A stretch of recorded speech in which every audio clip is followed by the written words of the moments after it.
इयत्ता 12वीच्या बोर्ड परीक्षा मंगळवार दिनांक 10 फेब्रुवारीपासून सुरू होणार असून खेड तालुक्यात 8 परीक्षा केंद्रांवर 5856 विद्यार्थी परीक्षा देणार आहेत।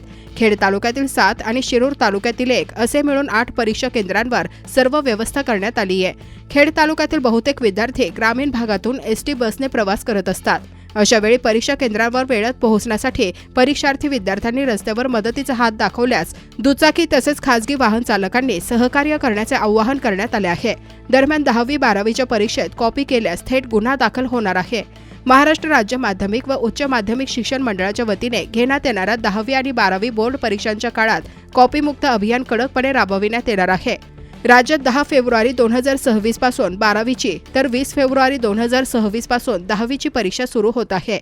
या परीक्षा निकोप वातावरणात पार पडाव्यात आणि कॉपीच्या प्रकारांना पूर्णतः आळा बसावा यासाठी पोलीस प्रशासनाने कंबर कसली आहे। पिंपरी चिंचवड पोलीस आयुक्तालयाच्या कार्यक्षेत्रात 10वीची परीक्षा 73 केंद्रांवर तर 12वीची परीक्षा 42 केंद्रांवर होणार आहे।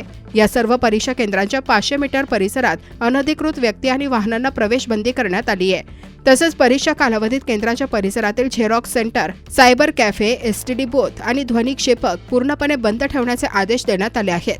परीक्षा केंद्रांमध्ये मोबाईल, ब्लूटूथ, पेजर किंवा इंटरनेट चालणारी कोणतीही उपकरणे वापरण्यास सक्त मनाई आहे।